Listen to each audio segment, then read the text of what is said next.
السلام علیکم ورحمۃ اللہ وبرکاتہ۔ الحمد للہ وکفیٰ وسلام علی عبادہ الذین اصطفیٰ، اما بعد۔ آج کے ہمارے اس درس میں جن موضوعات میں ہم گفتگو کریں گے ان میں سلام پھیرنے کے بعد کے اذکار، تسبیحات، اسی طریقے سے وہ چیزیں جو نماز میں جائز نہیں ہے جن کا کرنا، اور جن چیزوں سے نماز باطل ہو جاتی ہے، ان چیزوں کو مختصر طور پہ ہم دیکھیں گے۔ سب سے پہلی چیز، گزشتہ درس میں ہم نے سلام تک پڑھا تھا، سلام مکمل کیا تھا، تکبیر تحریمہ سے لے کر کے سلام پھیرنے تک نماز اللہ کے نبی صلی اللہ علیہ وسلم نے کیسی پڑھی ہے، کیسا پڑھنے کا حکم دیا ہے، کیا طریقہ ہے، کیا انداز ہے، کیا کیفیت ہے، اس کے کیا ارکان ہیں، کیا واجبات ہیں اور کیا سنتیں، یہ ساری چیزیں ہم نے بالتفصیل دیکھی۔ اب سلام کے پھیرنے کے بعد جو مرحلہ آتا ہے وہ سلام پھیرنے کے بعد کے اذکار کا مرحلہ ہے۔ وہ اذکار کیا ہے؟ پیارے نبی صلی اللہ علیہ وسلم کی کئی ایک احادیث ہیں جن میں مختلف قسم کے اذکار آئے ہوئے ہیں۔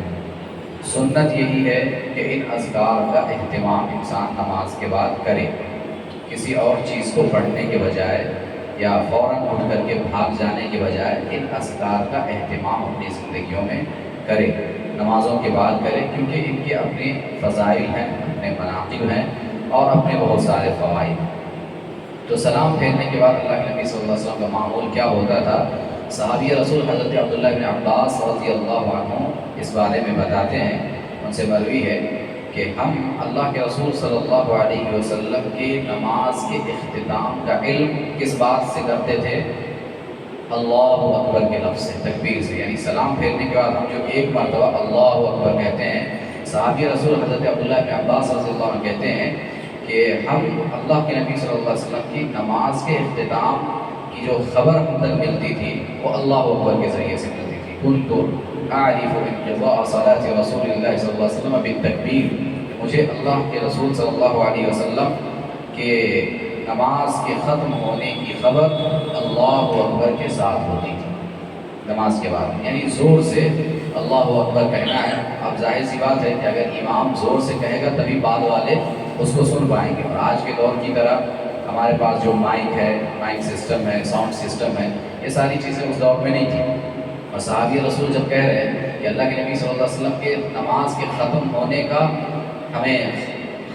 کا علم کب ہوتا تھا؟ جب ہم اللہ اکبر سنتے تھے، اللہ کے نبی صلی اللہ علیہ وسلم کی زبان سے آپ کے الفاظ سنتے تھے، تب ہمیں علم ہوتا تھا۔ اس سے ہی پتہ چلتا ہے کہ یہ جو اللہ اکبر ہے یہ تکبیر زور سے کہنا ہے، بآواز بلند کہنا ہے، تبھی مقتدی جو ہے یا پیچھے والے دور کے لوگ اس کو سنیں گے اور اس کے سننے سے پتہ چلے گا کہ نماز کا اختتام ہو گیا ہے۔ تو یہ حدیث جو ہے وہ صحیح بخاری کے اندر ہے، اور کتاب الاذان کے اندر امام بخاری نے لایا ہے، باب الذکر بعد الصلاۃ کے اندر آیا ہے، یعنی نماز کے بعد کے اذکار کیا ہے۔ بہت سارے لوگ اس بارے میں غالباً اللہ اکبر جو کہتے ہیں یہ سنت سے ثابت ہے، وہ سارے لوگ کہتے ہیں کہ یہ ثابت نہیں ہے، نہیں کہنا چاہیے، یہ کہیں تو دھیمی آواز میں کہیں، ایسا کچھ نہیں۔ دیکھیے یہ صحیح بخاری کی روایت ہے، اور کتاب الاذان کے اندر امام بخاری نے اس حدیث کو لایا ہے، باب الذکر بعد الصلاۃ کے اندر لایا ہے کہ نماز کے بعد اللہ کے نبی صلی اللہ علیہ وسلم کے اذکار کیا ہوتے تھے، تو اس کے اندر امام بخاری نے اس حدیث کو لایا ہے، جس سے یہ ثابت ہوتا ہے کہ نماز کے اختتام پر سلام پھیرنے کے بعد اللہ اکبر بآواز بلند کہنا چاہیے، یہی اللہ کے نبی صلی اللہ علیہ وسلم کی سنت ہے اور آپ کا طریقہ ہے۔ تو پہلی چیز یہ معلوم ہوئی کہ سلام کے پھیرنے کے بعد اللہ اکبر جو تکبیر ہے وہ زور سے کہنا ہے۔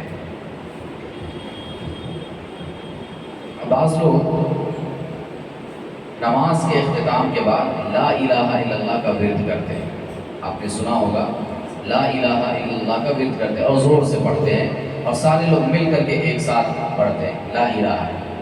تو کیا اس کا ثبوت ہمیں کسی صحیح حدیث سے ملتا ہے؟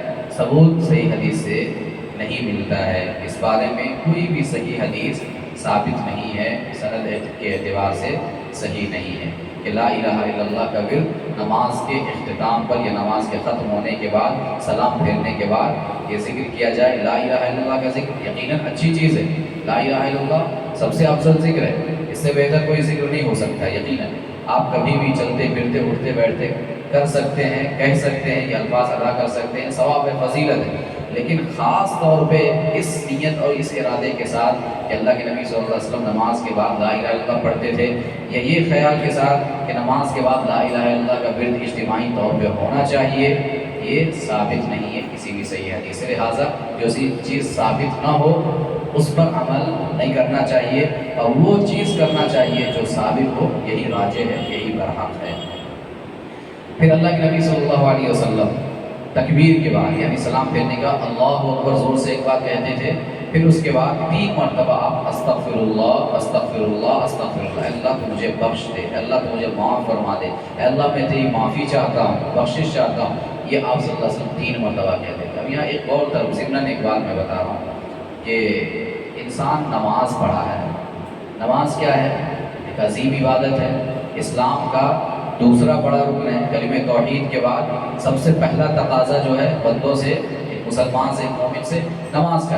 اب اتنی عظیم عبادت انسان کر کے فارغ ہوا ہے، لیکن اس کے بعد بھی وہ استغفر اللہ پڑھ رہا ہے، اللہ تو مجھے بخش دے، مجھے معاف فرما دے۔ کیا حکمت ہے اس کے؟ کیا حکمت ہے؟ کیوں آخر ایک بندے کو یہ دعا سکھائی گئی ہے، ایک مومن کو استغفر اللہ نماز کے بعد کہنے کا حکم دیا گیا، اور پیارے نبی کی یہ سنت ہے؟ کیوں؟ بخشش کیوں مانگی جا رہی ہے؟ بخشش اس لیے مانگی جا رہی ہے کہ اگرچہ نماز ایک عظیم عبادت ہے، بہت بڑی عبادت ہے، اور انسان حد الامکان اپنی جانب سے کوشش کرتا ہے کہ میں اس نماز کو، اس عبادت کو اچھے انداز میں خشوع و خضوع کے ساتھ اللہ کے نبی صلی اللہ علیہ وسلم کی سنت کے مطابق ادا کرنے کی کوشش کروں۔ انسان اپنی طور پہ کوشش کرتا ہے اور کرنا چاہیے، لیکن اس سب کے باوجود انسان کے اندر یہ خیال ہونا چاہیے کہ میں نے اگرچہ خوب کوشش کی ہے، لیکن کہیں نہ کہیں میرے اندر کمی رہ گئی ہے، نقص رہ گیا ہے۔ ہاں، اپنے اس نقص کو پورا کرنے کے لیے اللہ رب العالمین سے انسان معافی طلب کرتا ہے۔ جیسے حج کے بھی اندر بھی دیکھتے ہیں، قرآن مجید کے اندر اللہ رب العالمین نے اس کا ذکر کیا ہے، غالباً وقوف عرفہ کے بعد یہ دعا سکھلائی گئی، ثم افیضوا من حیث افاض الناس واستغفر اللہ، پھر اس جگہ سے لوٹو جہاں سے لوگ لوٹتے ہیں، تو کیا کہو؟ استغفر اللہ، استغفار کرو، مغفرت طلب کرو۔ حالانکہ حج بھی ایک عظیم عبادت ہے، مالی عبادت بھی ہے، بدنی عبادت بھی ہے، ایک عظیم عبادت، لیکن اور حج کے اندر جو وقوف عرفہ ہے اسے الحج الاکبر کہا گیا، سب سے بڑا حج کا دن جو ہے وہی ہے، جسے وقوف عرفہ حاصل ہو جائے اس کا حج حاصل ہو گیا اسے، لیکن جسے وقوف عرفہ حاصل نہ ہو اسے حج حاصل نہیں ہوتا ہے۔ تو اتنا بڑا رکن جو ہے حج کا، اس کی ادائیگی کے بعد اللہ رب العالمین کیا حکم دے رہا ہے؟ استغفر اللہ کہنے کا حکم دے رہا ہے۔ تو وہاں پہ بھی اہل علم کہتے ہیں کہ اصل میں یہ بندے کے اندر یہ خیال پیدا کرنا مقصود ہے، یہ سوچ پیدا کرنا مقصود ہے کہ میں نے عبادت اپنے طور پہ اچھے انداز میں ادا کرنے کی کوشش کی ہے صحیح، لیکن اس سب کے باوجود میرے اندر کمی ہے، کوتاہی ہے، اس بات کا مجھے اعتراف ہونا چاہیے۔ تو اس کمی اور کوتاہی کو دور کرنے کے لیے اللہ رب العالمین سے بخشش طلب کرے انسان۔ نماز کا بھی معاملہ وہی ہے، اہل علم کہتے ہیں کہ اتنی عظیم عبادت کے بعد استغفر اللہ بھی 3 مرتبہ سکھایا گیا ہے، کہنے کا حکم دیا گیا ہے، تو اس کا مطلب یہ ہے کہ یہ احساس بندے کے اندر رہے کہ تمام تر کوششوں کے باوجود بھی میں ناقص ہوں، ادھورا ہوں، مجھے اور اچھے انداز میں کرنے کی کوشش کرنی چاہیے۔ تو 3 مرتبہ استغفر اللہ کہنا ہے۔ پھر اس کے بعد اللہم انت السلام ومنک السلام تبارک یا ذا الجلال والاکرام، کہ اے اللہ تو سلامتی والا ہے، تیرے ہی جانب سے سلامتی ہے، تو بابرکت ہے، اور تو ذو الجلال والاکرام ہے، جلال والا ہے، عزت والا ہے، کہ اللہ رب العالمین کی صفات ہے۔ تو یہ دعا سکھلائی گئی ہے۔ اب یہاں پہ بعض لوگ اس دعا کے ساتھ کچھ اور الفاظ کا اضافہ کرتے ہیں، تو کیا ہے؟ وَإِلَيْكَ يَرْجِعُ السَّلَامُ حَيِّنَا رَبَّنَا بِالسَّلَامِ وَأَدْخِلْنَا دَارَ السَّلَامِ، کہ ہمیں سلامتی کی جانب لوٹا دے، اور اے ہمارے رب تو سلامتی والا ہے، ہمیں زندہ رکھ سلامتی کے ساتھ، اور ہمیں دار السلام میں جو جنت کہ کا ایک طبقہ ہے، جنت کا ایک درجہ ہے، جنت کے ناموں میں سے ایک نام ہے دارالسلام، تو ہمیں اس دارالسلام میں داخل فرما دے۔ تو اللہم انت السلام و منک السلام، تبارک یا ذا الجلال والاکرام کے ساتھ وَإِلَيْكَ يَرْجِعُ السَّلَامُ حَيِّنَا رَبَّنَا بِالسَّلَامُ وَأَدْخِلْنَا دَارَ السَّلَام، یہ جو اضافہ ہے یہ حدیث سے ثابت نہیں ہے، یہ حدیث سے صحیح حدیث سے ثابت نہیں ہے، لہٰذا اس قسم کی جتنی بھی چیزیں ہیں اپنے طور پہ اضافہ کرنا اس کے اندر صحیح نہیں ہے۔ اتنی ہی چیزیں ہمیں کرنی چاہیے جتنی کہ پیارے نبی صلی اللہ علیہ وسلم نے ہمیں بتائی ہے اور جتنا صحیح حدیث سے ثابت ہے۔ اس کے بعد پیارے نبی صلی اللہ علیہ وسلم کی ایک اور حدیث ہے جو آپ نماز کے بعد پڑھا کرتے تھے، ایک دعا۔ آپ نے حضرت معاذ رضی اللہ عنہ کو دعا سکھلائی تھی۔ آپ نے کہا تھا کہ اے معاذ، آپ نے آواز دی تو انہوں نے کہا یا رسول اللہ میں حاضر ہوں۔ آپ نے وصیت کرتے ہوئے کہا کہ یہ کلمات ہر نماز کے بعد ادا کرنا، کبھی نہ چھوڑنا ان کلمات کو۔ کون سے کلمات؟ کہا اللہم اعنی علی ذکرک و شکرک و حسن عبادتک، کہ پروردگارا میں تیری مدد چاہتا ہوں، تو میری مدد فرما۔ کس چیز میں؟ اپنے ذکر کے معاملے میں، اپنے شکر کے معاملے میں، اور تیری اچھی طریقے سے میں عبادت کروں، ان تمام معاملات میں تیری مدد چاہتا ہوں، تو میری مدد فرما۔ یہ دعا اللہ کے نبی صلی اللہ علیہ وسلم نے حضرت معاذ رضی اللہ عنہ کو سکھائی تھی۔ اس کے بعد حضرت ابو امامہ باہلی رضی اللہ عنہ سے روایت ہے کہ رسول اللہ صلی اللہ علیہ وسلم نماز کے بعد آیت الکرسی پڑھا کرتے تھے۔ آیت الکرسی جسے اعظم الآیہ کہا گیا کہ آیتوں میں سب سے بڑی آیت قرآن مجید کے اندر اگر ہے تو وہ کون سی آیت ہے؟ آیت الکرسی ہے۔ حالانکہ آپ دیکھیں گے کہ اس سے بڑی بھی آیت قرآن مجید کے اندر موجود ہے، اور کئی ایک آیتیں ہیں جو اس سے بڑی ہے، اور خاص طور پہ ایک آیت تو ایسی ہے جو پورے ایک صفحے پر مشتمل ہے، جسے آیت مدائنہ کہا جاتا ہے، جس کے اندر لکھا پڑھی کے معاملات ہیں، کتابت کے معاملات ہیں، لین دین کے مسائل میں لکھنے کا حکم دیا گیا ہے، گواہوں کو تیار رکھنے کا حکم دیا گیا ہے۔ آیت مدائنہ سورۃ البقرہ کے اندر ایک سب سے لمبی آیت ہے قرآن مجید، لیکن اس کو سب سے عظیم آیت میں قرار دیا گیا۔ آیت الکرسی کو سب سے عظیم آیت قرار دیا گیا، کیوں؟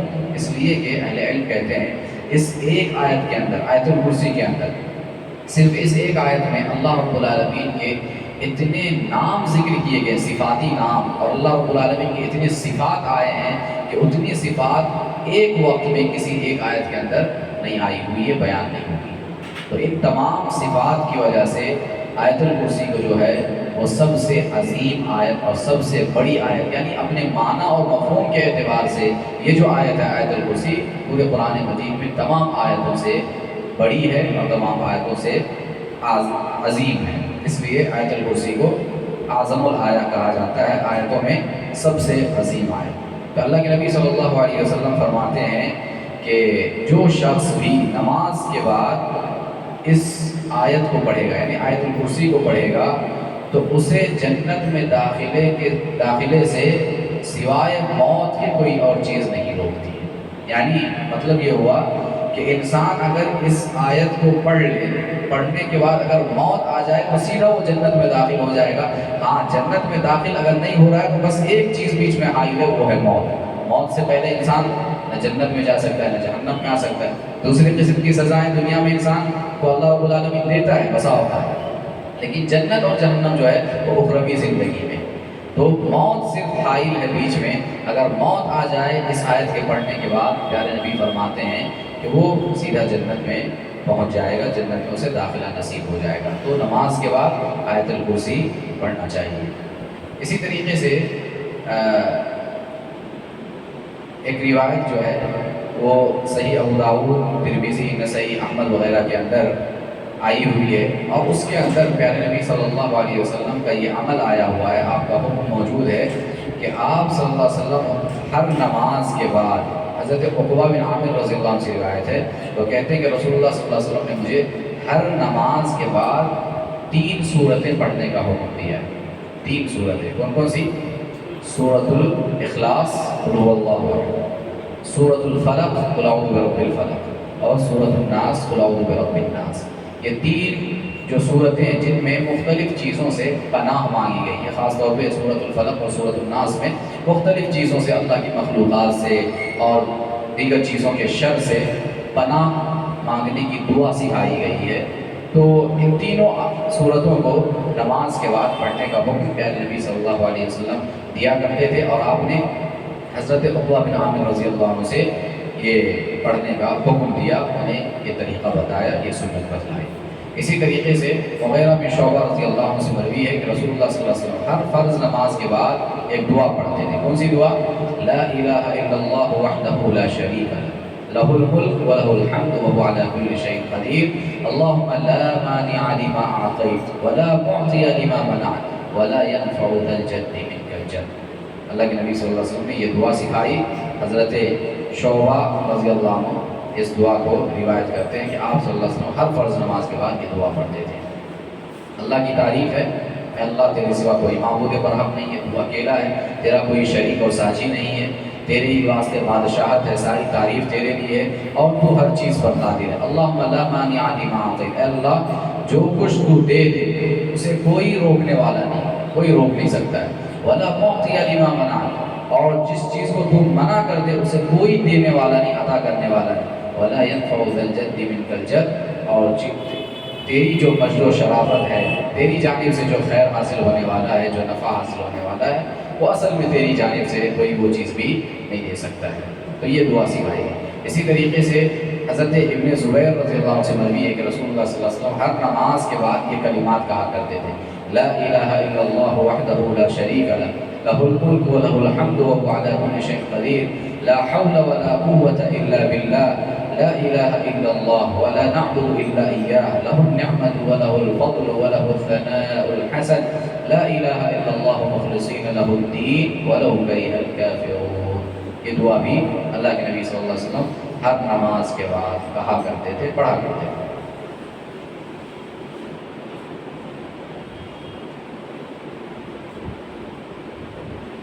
ایک اور دعا ہے جو صحیح بخاری کے اندر، نسائی، ترمذی اور احمد وغیرہ کی روایت کے اندر آئی ہوئی ہے۔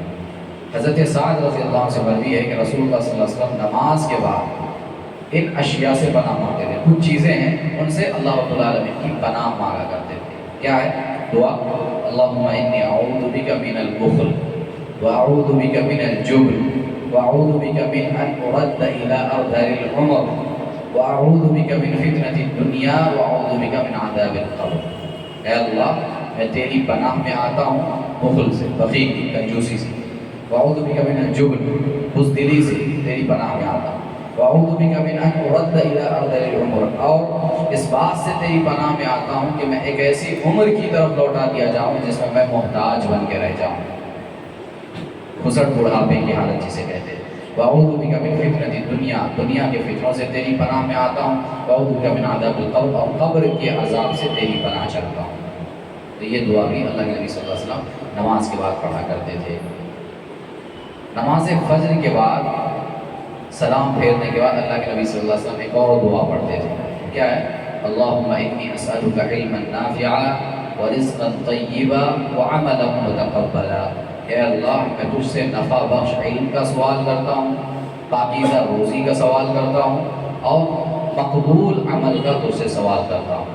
تین چیزیں اللہ کے نبی صلی اللہ علیہ وسلم نماز فجر کے بعد مانگا کرتے تھے۔ آپ یہ دعا پڑھتے تھے، اللہم انی اسألک علما نافعا ورزقا طیبا وعملا متقبلا۔ صحیح ابن ماجہ وغیرہ کے اندر یہ روایت آئی ہوئی ہے۔ تو یہ اور اس طرح کی دعائیں اللہ کے نبی صلی اللہ علیہ وسلم سے ثابت ہے۔ ہماری اور ہر انسان کی، ہر مسلمان کی کوشش ہونی چاہیے کہ وہ نماز کے بعد بیٹھے کچھ دیر اور ان اذکار کو، ان دعاؤں کو پڑھنے کا اہتمام کرے، کیونکہ ان دعاؤں کی فضیلت اپنی جگہ پہ مسلم ہے، جو آئی بھی ہے، اور بہت ساری حدیثیں جس میں ان کی فضیلت بتائی گئی ہے۔ نماز کے بعد ایک اور عمل جو کرنا ہے وہ کیا ہے؟ تسبیحات کا عمل، تسبیح ہے۔ تو تسبیح کے سلسلے میں جو روایت مشہور ہے ہمارے پاس وہ کیا ہے؟ اللہ کے نبی صلی اللہ علیہ وسلم ہر نماز کے بعد 33 مرتبہ سبحان اللہ، 33 مرتبہ الحمدللہ، اور 33 مرتبہ اللہ اکبر کہا کرتے تھے، پڑھا کرتے تھے، اور آپ نے اس کا حکم بھی دیا ہے۔ بعض روایتوں میں 34 مرتبہ اللہ اکبر کہنے کا ذکر ہے، اہل علم کہتے ہیں کہ 34 مرتبہ جو اللہ اکبر کہنے کا ذکر ہے وہ رات میں سونے کے وقت جو تسبیحات جس کا حکم دیا گیا ہے وہاں پہ اس چیز کو اختیار کیا جائے گا۔ نمازوں کے بعد جو ہے وہ 33 مرتبہ ان اذکار کو یعنی تسبیحات پڑھی جائیں گی، سبحان اللہ، الحمدللہ، اللہ اکبر، اور چوتھی مرتبہ کیا کہا جائے گا، یعنی 33 بار پڑھنے کے بعد آخر میں ایک مرتبہ لا الہ الا اللہ وحدہ لا شریک لہ لہ الملک ولہ الحمد وہو علی کل شیء قدیر، یہ پڑھا جائے گا۔ پیارے نبی فرماتے ہیں کہ جو شخص اس کو پڑھے گا اس کے تمام گناہ معاف کر دیے جائیں گے، اگرچہ اس کے گناہ سمندر کی جھاگ کے برابر کیوں نہ ہو۔ یہ بہت بڑی فضیلت ہے۔ انسان نماز میں مختلف ارکان اور واجبات کو ادا کر کے فضیلت حاصل کرتا ہے، ثواب حاصل کرتا ہے۔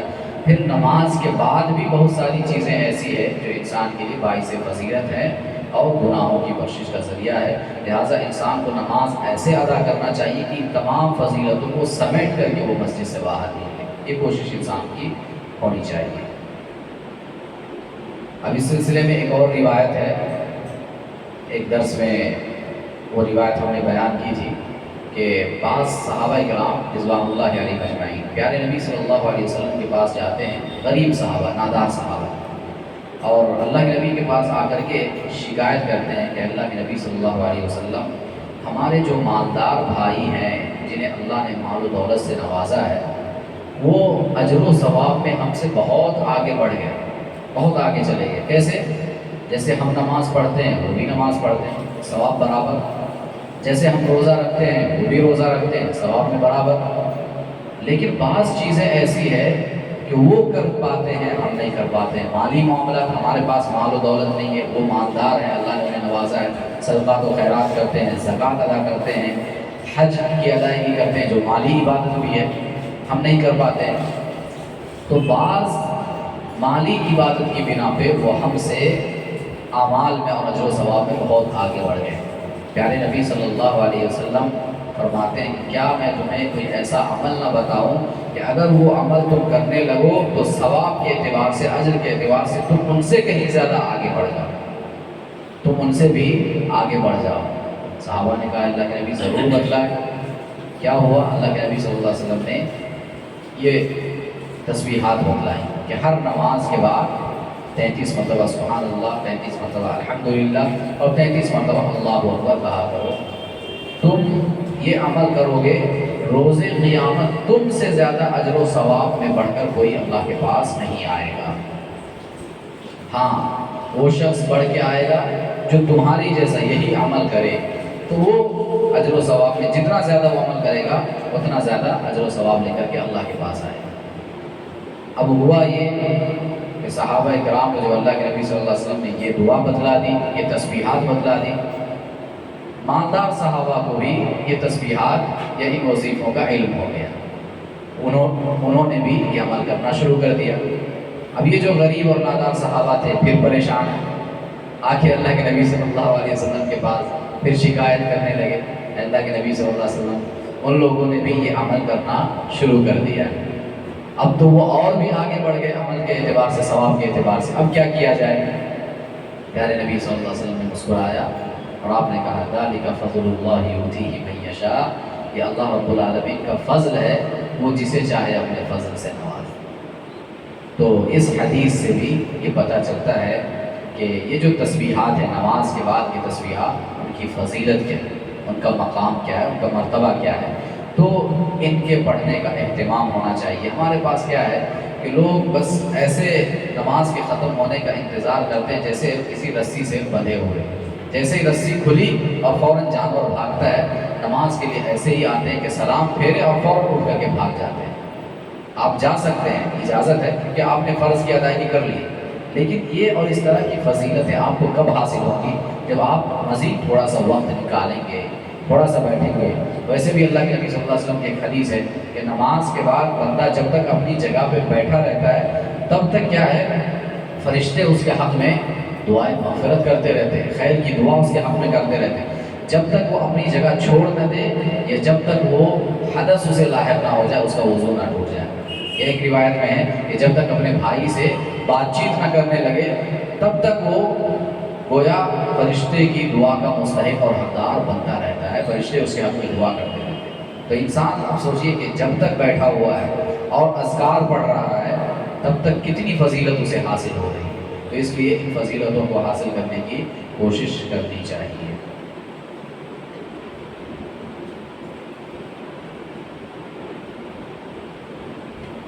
اب یہاں پہ ایک مسئلہ ہے، تسبیحات کا ہم نے پڑھا ہے، تو ہمارے پاس ہم دیکھتے ہیں کہ بعض لوگ تسبیحات کے لیے انگلیوں کا استعمال کرنے کے بجائے دانوں کا استعمال کرتے ہیں، تو اس کا شرعی کیا حکم ہے؟ شرعی حکم اس کا کیا ہے؟ اس سلسلے میں حدیثیں آئی ہوئی ہیں جو صحیح روایات ہیں، ان سے بنیادی طور پہ یہی پتہ چلتا ہے کہ تسبیحات جو ہیں وہ اپنی انگلیوں پہ گننا چاہیے، اپنی ہاتھوں کی انگلیاں بلکہ انگلیوں کے پوروں پہ گننا چاہیے۔ کئی ایک حدیثیں اس بارے میں ثابت ہیں۔ اللہ کے نبی صلی اللہ علیہ وسلم ایک حدیث میں فرماتے ہیں کہ اعقدنا بالانامل، اعقدنا بالانامل، اپنی انگلیوں کے ذریعے سے تسبیحات کو گنو، شمار کرو، اس لیے کہ روز قیامت ان سے سوال کیا جائے گا، پوچھا جائے گا، اور اللہ کے پاس یہ بات کرنے والی ہے، یہ انگلیاں اللہ کے پاس بات کرنے والی ہے۔ تو روایت یہاں پہ کہیں پہ تھی، نظر نہیں آ رہی ہے، تو بہرحال روایت قریب قریب وہی الفاظ ہے، اعقدنا بالانامل، کہ اپنی انگلیوں کے ذریعے سے تسبیحات کو گنو، تسبیحات پڑھو، اس لیے کہ یہ انگلیاں روز قیامت ان سے پوچھا جائے گا، سوال کیا جائے گا، اور یہ روز قیامت اللہ کے پاس بولیں گی، ان کو زبان دیا جائے گا، وہ بولیں گی، بات کریں گی، تو اللہ کے پاس گویا گواہی دیں گی یہ انگلیاں۔ تو اس حدیث سے یہ اور اس طرح کی اور بھی کئی حدیث ہے جن سے یہ ثابت ہوتا ہے کہ انگلی کے پوروں پہ تسبیحات گننا چاہیے اور پڑھنا چاہیے، یہی راجح ہے۔ بعض لوگ جو دانوں پر یا جو مونگے ہوتے ہیں ان پر، یا اسی طریقے سے چھوٹی چھوٹی کنکریوں پر جو پڑھتے ہیں، اس سلسلے میں اہل علم کا اختلاف، بنیادی طور پہ اختلاف ہے اہل علم کا۔ اختلاف اس لیے ہے کہ صحابہ کرام کے دور میں بعض روایتیں ایسی ملتی ہیں کہ بعض صحابہ ان کنکریوں کے ذریعے سے بھی تسبیحات پڑھا کرتے تھے۔ ام المؤمنین غالباً حضرت صفیہ رضی اللہ عنہ کے سلسلے میں آتا ہے کہ وہ، یا امہات المؤمنین میں سے کسی کے بارے میں آتا ہے کہ وہ کنکریوں کے ذریعے سے تسبیحات پڑھا کرتی تھی۔ اللہ کے نبی صلی اللہ علیہ وسلم نے دیکھا لیکن منع نہیں کیا، تو اس سے اہل علم نے کہا کہ جواز ہے، جائز ہے، اس لیے اللہ کے نبی صلی اللہ علیہ وسلم نے منع نہیں کیا۔ اسی طریقے سے کچھ اور روایتیں حضرت ابو ہریرہ رضی اللہ عنہ کے سلسلے میں آتا ہے، بعض اور صحابہ کے بارے میں آتا ہے، تو کچھ روایتیں ایسی ہے جن سے یہ ثابت ہوتا ہے کہ انگلیوں کو چھوڑ کر کے دوسری چیزوں پر بھی تسبیحات پڑھی جا سکتی ہیں، لیکن پھر بھی اہل علم یہ کہتے ہیں کہ بہتر ہاتھ پہ یعنی انگلیوں پہ ہی تسبیحات پڑھنا ہے، انسان اختلاف سے بھی بچ جائے گا، اور جو فضیلت بیان کی گئی ہے وہ انگلیوں کی بیان کی گئی ہے کہ یہ روز قیامت گواہی دیں گی، یہ بات کریں گے روز قیامت، تو لہٰذا افضل اور بہتر یہی ہے کہ ہاتھ کی انگلیوں پر تسبیحات پڑھی جائے۔ شیخ الاسلام ابن تیمیہ رحمہ اللہ ہے، ابن باز رحمہ اللہ ہے، ان جیسے بڑے علماء کا جو قول ہے وہ یہی ہے کہ اپنی انگلیوں پر انسان تسبیحات گنے، تسبیحات پڑھے، اور دوسری چیزوں کو چھوڑ دینا ہی افضل اور بہتر ہے۔ اس میں دیکھیے منع جو کرتے ہیں اہل علم، اس میں ایک چیز یہ بھی ہے کہ فی نفسی بعض روایتوں سے تو اس کا جواز ثابت ہوتا ہے، پتہ چلتا ہے، لیکن ایک دوسری قباحت اس کی یہ ہے کہ انسان اسے تسبیحات کو، دانوں کو ہر وقت اپنے ہاتھ میں پکڑا ہوا چل رہا ہے، پھر رہا ہے، اس کے ہاتھوں میں بات کر رہا ہے، پھر بھی اس کی تسبیحات چالو ہیں، تو اس سے کیا ہوتا ہے، بسا اوقات ریاکاری کا شبہ پیدا ہوتا ہے، ریاکاری کا امکان پیدا ہوتا ہے۔ آپ اگرچہ آپ کی نیت صحیح ہوگی، لیکن دیکھنے والا یہ سمجھے گا کہ بھائی دیکھو اپنی عبادت کو دکھا رہا ہے، تسبیحات کو دکھا رہا ہے، لوگوں کے سامنے ظاہر کر رہا ہے، تو اس کا امکان بھی نہیں ہونا چاہیے، شبہ نہیں آنا چاہیے۔ اس لیے اہل علم کہتے ہیں کہ ریاکاروں سے مشابہت کی وجہ سے اس عمل کو چھوڑ دینا زیادہ افضل ہے، اور اللہ کے نبی صلی اللہ علیہ وسلم نے جو افضل طریقہ بتایا ہے انگلیوں پہ گننے کا، اسے ہی اختیار کرنا چاہیے، واللہ اعلم۔ اب یہاں ایک اور عمل ہے نماز کے فوراً بعد جو لوگ کرتے ہیں، وہ کیا ہے؟ دو عمل ہے، اس کا تذکرہ ہم کر رہے ہیں۔ ایک تو ہے نماز کے فوراً بعد اپنے ہاتھوں کو سر پہ رکھنا، ہاتھوں کو سر پہ رکھنا، پیشانی پہ رکھنا اور دعا پڑھنا۔ اور ایک اور عمل اس کے فوراً بعد کیا ہے؟ ان اذکار کو پڑھے بغیر، جو اذکار کے مختلف صحیح احادیث ہے، صحیح بخاری ہے، صحیح مسلم ہے، ابو داؤد، ترمذی، نسائی وغیرہ کی روایتیں آپ کے سامنے بھی پڑھی گئی ہیں سند کے ساتھ۔ تو یہ صحیح روایتوں کو چھوڑ کر کے جن میں نماز کے بعد کے اذکار بتائے گئے ہیں، بعض لوگ ہر نماز کے بعد معمول کے مطابق اجتماعی دعا کرتے ہیں سلام پھیرنے کے فوراً بعد۔ یہ دو اعمال ہیں جن کے سلسلے میں علم رکھنا ضروری ہے، اور اس کا صحیح مسئلہ کیا ہے، کیا یہ حدیثوں سے ثابت ہے، شرعی اعتبار سے اس کا نقطہ نظر کیا ہے، ان کو جاننا ضروری ہے۔ سب سے پہلے تو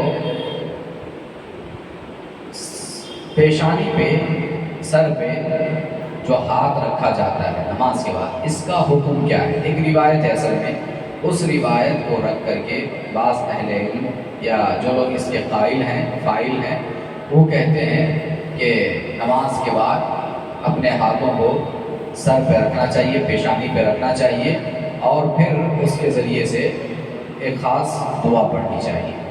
وہ دعا وہ لوگ پڑھتے ہیں اور اپنے سر پہ، پیشانی پہ ہاتھ رکھ کر کے پڑھتے ہیں۔ لیکن یہ جو عمل ہے پیشانی پہ ہاتھ رکھ کر کے پڑھنے کا، یہ عمل کیا صحیح روایت سے ثابت ہے؟ دیکھیے یہاں پہ علامہ البانی رحمہ اللہ لکھتے ہیں کہ اپنی کتاب کے اندر انہوں نے اس روایت کو جس میں پیشانی پہ ہاتھ رکھ کر کے دعا پڑھنے کا ذکر ہے نماز کے فوراً بعد، وہ اپنے کتاب کے اندر سلسلۃ الاحادیث الضعیفہ کے اندر انہوں نے اس حدیث کو نقل کیا ہے، اس روایت کو، اور اس کے بعد وہ لکھتے ہیں کہ یہ جو حدیث ہے وہ ضعیف ہے۔ قال شیخ علامہ البانی رحمہ اللہ فی الضعیفہ، ضعیفہ کے اندر، سلسلۃ الاحادیث الضعیفہ کے اندر وہ کہتے ہیں وَهَذَا إِسْنَادٌ مَوْضُوعٌ، کہ یہ جو سند ہے یہ موضوع ہے، ضعیف بھی نہیں کہہ رہے شیخ البانی رحمہ اللہ، اس کو ضعیف بھی نہیں کہہ رہے بلکہ موضوع کہتے ہیں، گھڑی ہوئی روایت ہے، اپنی طرف سے بنا کر کے اللہ کے نبی صلی اللہ علیہ وسلم کی طرف منسوب کی گئی روایت، یہ شیخ البانی رحمہ اللہ کہتے ہیں۔ اور کس لیے یہ موضوع ہے اس کی وجہ بتلاتے ہوئے کہتے ہیں وَالْمُتَّهَمُ بِهِ سلام الْمُدَائِنِ وَهُوَ الطَّبِيبُ وَهُوَ كَذَّابٌ، کہتے ہیں کہ یہ جو روایت موضوع ہے اس کی وجہ کیا ہے کہ روایت کے اندر جو راوی ہے سلام المدائنی الطویل کے نام سے وہ مشہور ہے، اور وہ جو ہے کذاب ہے، اہل علم کے نزدیک، محدثین کے نزدیک کذاب یعنی جھوٹا ہے، حدیثیں گڑھ کر کے لوگوں کے سامنے وہ بیان کرتا تھا، یہ ایک راوی ہے۔ اور دوسرا راوی زید نام کا ہے، شیخ البانی کہتے ہیں کہ وہ بھی ضعیف ہے اس روایت کے اندر، لہٰذا ان دونوں راویوں کی وجہ سے یہ جو روایت ہے کہ نماز کے بعد سلام پھیرنے کے بعد اپنے ہاتھوں کو پیشانی پہ رکھ کر کے دعا پڑھی جائے، تو وہ روایت ضعیف ہو جاتی ہے بلکہ موضوع ہو جاتی ہے۔ اسی طریقے سے ایک اور جگہ پہ شیخ البانی رحمہ اللہ فرماتے ہیں وَهَذَا سَنَدٌ ضَعِيفٌ جِدًّا مِنْ أَجْلِ كَثِيرٍ هَذَا، کہتے ہیں کہ اس روایت کی جو سند ہے وہ انتہا درجے کی ضعیف ہے، بہت سخت ترین ضعیف ہے۔ بعض جو ضعیف ہوتی ہے وہ ہلکی ضعیف ہوتی ہے، ہلکا ضعف ہوتا ہے، ہلکی کمزوری ہوتی ہے، اور بعض حدیثیں جو روایتیں ہوتی ہے وہ حد درجہ ضعیف ہوتی ہے، انتہائی سخت طریقے سے ضعیف ہوتی ہے۔ تو شیخ البانی اس روایت کو نماز کے بعد سلام پھیرنے کے بعد پیشانی پہ اپنے ہاتھ رکھ کر دعا پڑھنے والی جو روایت ہے اس کو انتہائی سخت درجے کی ضعیف روایتوں میں شمار کرتے ہوئے کہتے ہیں وَهَذَا سَنَدٌ ضَعِيفٌ جِدًّا، کہ اس حدیث کی جو سند ہے، روایت کی سند، وہ سخت قسم کی ضعیف ہے۔ اور بخاری رحمہ اللہ کیا کہتے ہیں قال البخاری منکر الحدیث، کہ اس روایت کا جو راوی ہے وہ منکر الحدیث فاسق ہے، بدعتی ہے، فاسق ہے، بدعتی ہے، بہت زیادہ غلطیاں کرنے والا ہے۔ تو جب غلطی کرنے والا ہے، فاسق بھی ہے، بدعتی بھی ہے، تو ایسے راوی کی روایت محدثین کے نزدیک ناقابل قبول ہے، منکر الحدیث کہا۔ اور امام نسائی اور الازدی رحمہ اللہ کہتے ہیں متروک، کہ یہ جو راوی ہے متروک ہے، چھوڑ دیا ہوا، اس کی روایتیں نہیں لی جاتی ہیں۔ وضعفہ غیرہ، اور ان کے علاوہ بھی بہت سارے ائمہ محدثین نے اس راوی کو اور اس روایت کو ضعیف قرار دیا ہے۔ تو بالجملہ پتہ یہ چلا فالحدیث ضعیف، حدیث جو ہے ضعیف ہے، لا یصح بمجموع طرق، کسی بھی طریق سے، حدیث کے مختلف طرق ہوتے ہیں، کسی بھی طریق سے یہ روایت جو ہے وہ اپنی صحت کو نہیں پہنچتی ہے۔ نظرا للضعف الشدید فیہا، سخت قسم کے ضعف ہونے کی وجہ سے، کمزوری ہونے کی وجہ سے یہ جو روایت ہے مردود ہے، ناقابل قبول ہے۔ جو جب روایت موضوع ہو گئی، مردود ہو گئی، سخت قسم کی ضعیف ہو گئی، تو ایسی روایت سے حجت نہیں لی جا سکتی ہے، دلیل نہیں پکڑی جاتی ہے، نہیں پکڑی جا سکتی ہے۔ تو ایک مسئلہ حل ہوا کہ نماز کے بعد، سلام پھیرنے کے بعد جو پیشانی پہ ہاتھ رکھ کر کے دعا پڑھتے ہیں وہ ثابت نہیں ہے، صحیح نہیں ہے، وہ روایت موضوع ہے، منکر ہے اور سخت قسم کی ضعیف ہے۔ اور اس کے علاوہ ایک دوسرا عمل جو لوگ کرتے ہیں وہ کیا ہے؟ اجتماعی دعا کا عمل ہے۔ اجتماعی طور پہ نماز کے فوراً بعد، سلام پھیرنے کے فوراً بعد دعا کی جاتی ہے، اس کا حکم بھی کیا ہے؟ پیارے نبی صلی اللہ علیہ وسلم کے دور میں آپ کی نمازوں کے بعد یہ عمل ثابت نہیں ہے، اور آپ صلی اللہ علیہ وسلم ایسا نہیں کیا کرتے تھے۔ دیکھیے، فرض نمازوں کے بعد امام اور مقتدیوں کی اجتماعی دعا نبی کریم صلی اللہ علیہ وسلم اور صحابہ سے قطعی طور پر ثابت نہیں۔ یہی وجہ ہے کہ بعض ائمہ نے اس عمل کو بدعت قرار دیا ہے۔ نماز کے بعد جو اجتماعی دعا کی جاتی ہے، امام صاحب دعا کرتے ہیں اور باقی سارے لوگ پیچھے آمین کہتے ہیں، امام صاحب کی آواز بھی سنائی نہیں دیتی ہے۔ شروع میں جب دعا کا آغاز کریں گے الحمدللہ رب العالمین، وہاں پہ سنائی دے گی، اور سبحان ربک رب العزت عما یصفون وسلام علی المرسلین والحمدللہ رب العالمین، یہ دو شروع میں اور آخر میں آواز سنائی دیتی ہے۔ بیچ میں کیا پڑھتے ہیں کچھ سنائی نہیں دیتا، اور مقتدیوں کو کچھ سمجھ میں نہیں آتا۔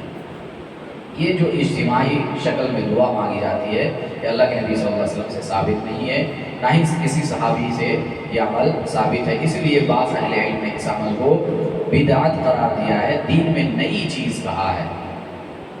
ابن تیمیہ رحمہ اللہ کا ایک قول ہے، آپ فرماتے ہیں کہ اس معاملے میں دو چیزیں ہیں جو قابل غور ہیں۔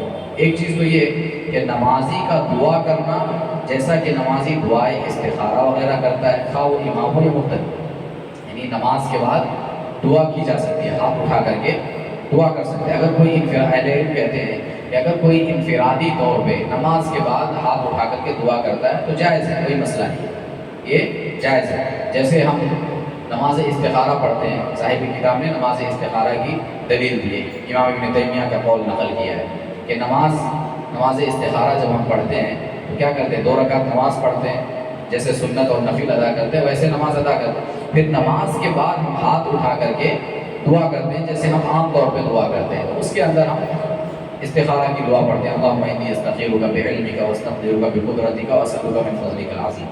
تو جیسے ہم استخارہ کے بعد نماز پڑھ لینے کے بعد ہاتھ اٹھا کر کے دعا کرتے ہیں، تو اگر کوئی فرض نماز کے بعد بھی ہاتھ اٹھا کر کے دعا کرتا ہے اس میں کوئی حرج نہیں ہے، کر سکتا ہے، جائز ہے، بعض اہل علم کہتے ہیں۔ اور دوسری چیز کیا ہے؟ امام اور مقتدیوں کا مل کر ایک ساتھ دعا کرنا، یہ اجتماعی دعا ہو ہے۔ امام دعا کر رہا ہے، مقتدی بھی اس دعا میں شامل ہیں، اور پھر امام دعا کر رہا ہے، مقتدی آمین کہہ رہے ہیں، امام ہی کی دعا ہو رہی ہے، مقتدی دعا نہیں کر رہے ہیں، آمین کہہ رہے ہیں اس مقتدی۔ تو یہ ایک شکل ہے۔ تو امام ابن تیمیہ رحمہ اللہ کہتے ہیں کہ یہ دوسری چیز جو ہے امام اور مقتدی کا مل کر کے دعا کرنا، یہ فرض نمازوں کے بعد نہیں ہے، فرض نمازوں کے بعد نہیں ہے۔ جیسا کہ آپ صلی اللہ علیہ وسلم اذکار کیا کرتے تھے، اور جو بھی آپ صلی اللہ علیہ وسلم سے منقول ہے وہ اذکار آپ کیا کرتے تھے۔ اگر اس موقع پر آپ صلی اللہ علیہ وسلم اجتماعی دعا کرتے تو آپ کے صحابہ کرام آپ سے ضرور اس دعا کو نقل فرماتے، پھر تابعین، پھر دیگر علماء اسے ضرور نقل کرتے، جیسا کہ انہوں نے اس سے کم درجے کی اشیاء آپ صلی اللہ علیہ وسلم سے نقل کی ہے۔ چھوٹی چھوٹی چیزیں صحابہ کرام نے نقل کی اللہ کے نبی صلی اللہ علیہ وسلم، یہاں تک کہ قضاء حاجت کا طریقہ بھی نقل کیا ہے کہ نہیں؟ قضاء حاجت استنجا کیسے کرنا ہے، بیت الخلاء میں داخل ہونا ہے تو پہلے کون سا پیر داخل کرنا ہے، نکلنا ہے تو کون سا پیر، دعا کیا پڑھنا ہے، بات چیت کرنا ہے کہ نہیں کرنا ہے، چھوٹی چھوٹی چیز حدیث کے اندر پیارے نبی صلی اللہ علیہ وسلم نے بتائی ہے امت کو، صحابہ نے نقل کیا اس کو، اور نماز کے معاملے میں بھی ایک ایک دعا سکھائی گئی ہے۔ تو اگر نماز کے بعد اجتماعی دعا کا ثبوت ہوتا اللہ کے نبی صلی اللہ علیہ وسلم سے، تو کیا صحابہ کرام اتنی بڑی چیز یا اتنی اہم دعا کو نقل نہیں کرتے؟ یقیناً نقل کرتے، لیکن کہیں سے بھی اللہ کے نبی سے ثابت نہیں ہے، صحابی سے ثابت نہیں ہے، تابعی سے ثابت نہیں ہے، تو اس کا مطلب یہ ہے کہ اللہ کے نبی صلی اللہ علیہ وسلم سے واقعی معنوں میں یہ ثابت نہیں ہے، اور یہ جو عمل ہے وہ بدعت ہے۔ امام ابن تیمیہ رحمہ اللہ کا قول ہے۔ ابن قیم رحمہ اللہ جو ان کے شاگرد ہیں وہ بھی کہتے ہیں کہ فرض نمازوں کے بعد اجتماعی دعا آپ صلی اللہ علیہ وسلم کا قطعاً طریقہ نہیں تھا، اور نہ ہی آپ صلی اللہ علیہ وسلم سے کسی صحیح یا حسن سند کے ساتھ یہ طریقہ منقول ہے۔ امام مالک رحمہ اللہ کہتے ہیں کہ امام ابن بطال نے امام مالک سے نقل کیا ہے کہ یہ عمل بدعت ہے۔ شاطبی رحمہ اللہ کہتے ہیں کہ نماز کے بعد دائمی طور پر اجتماعی دعا رسول اللہ صلی اللہ علیہ وسلم کا فعل نہیں ہے۔ سعودی مجلس افتاء کا کہنا ہے کہ ہمیں کسی ایسی دلیل کا علم نہیں جو اس عمل کی مشروعیت پر دلالت کرتی ہو، یعنی اجتماعی دعا کا ثبوت فراہم کرتی ہو، ایسی کوئی دلیل ہمارے علم میں نہیں ہے، سعودی مجلس افتاء کا کہنا ہے۔ علامہ انور شاہ کشمیری رحمۃ اللہ علیہ جو حنفی عالم دین ہے، محدث ہیں، جن کا تذکرہ ہم کئی مرتبہ کیے ہیں، علامہ انور شاہ کشمیری رحمۃ اللہ علیہ کا بھی کہنا ہے کہ دعا کی اجتماعی صورت جس کا آج کل رواج ہے وہ شریعت سے ثابت نہیں ہے۔ انہوں نے اپنی کتاب میں یہ نقل کیا ہے، یہ لکھا ہے۔ آج کے دور میں بھی بہت سارے حنفی علماء الحمدللہ اس بات کو مانتے ہیں اور اپنی عوام کو بھی بتاتے ہیں کہ اجتماعی دعا جو ہے نماز کے بعد جس شکل میں آج ہمارے پاس ہے ہماری مسجدوں میں وہ ثابت نہیں ہے۔ تو یہ اور اس طرح کی بہت ساری چیزیں ہیں جن سے پتہ چلتا ہے کہ اجتماعی دعا جو ہے وہ اللہ کے نبی صلی اللہ علیہ وسلم سے ثابت نہیں ہے۔ کچھ اور طریقے ہیں اور دلائل ہیں عقلی طور پہ جن کو ہم دیکھیں تو اس کے بدعت ہونے کی ہمیں دلیل ملتی ہے، شواہد ملتی ہے۔ جیسے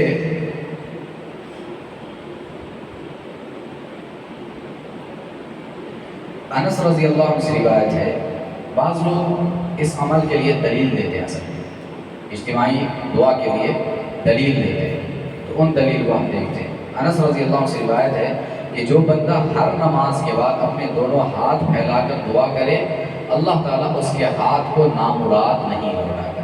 ابن سنی ایک کتاب ہے اس کے اندر یہ روایت موجود ہے کہ جو بندہ نماز کے بعد اپنے ہاتھ کو پھیلا کر کے دعا کرتا ہے تو اللہ رب العالمین اس کے ہاتھوں کو نامراد نہیں لوٹاتا ہے، خالی نہیں لوٹاتا ہے۔ اس حدیث سے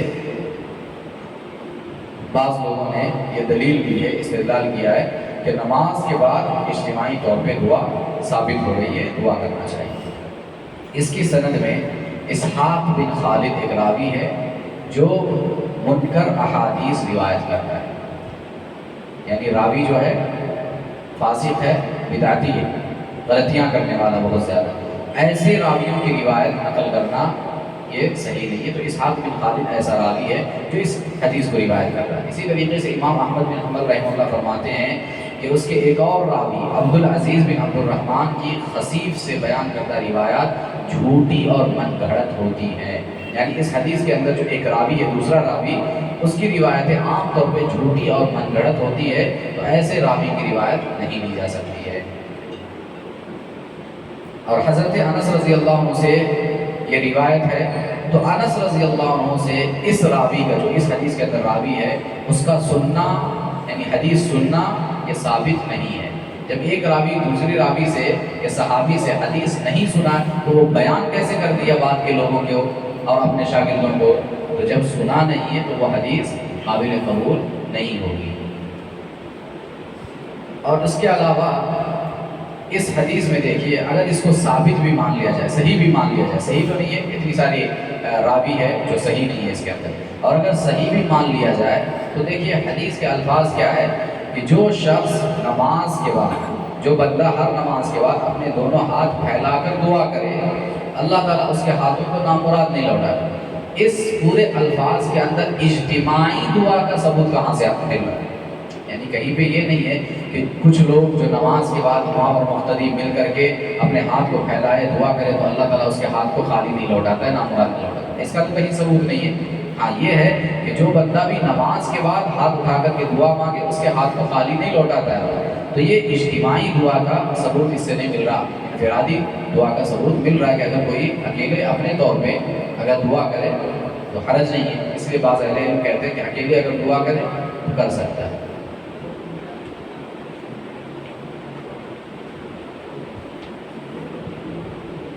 ایک اور روایت ہے جو یہ لوگ دلیل کے طور پہ پیش کرتے ہیں، یزید بن اسود عامری رضی اللہ عنہ کہتے ہیں کہ رسول اللہ صلی اللہ علیہ وسلم نے نماز فجر کا سلام پھیرا اور دونوں ہاتھ اٹھا کر دعا مانگی۔ اللہ کے نبی صلی اللہ علیہ وسلم نے نماز فجر کا سلام پھیرا اور سلام پھیرنے کے بعد آپ نے دونوں ہاتھ اٹھا کر کے دعا مانگی۔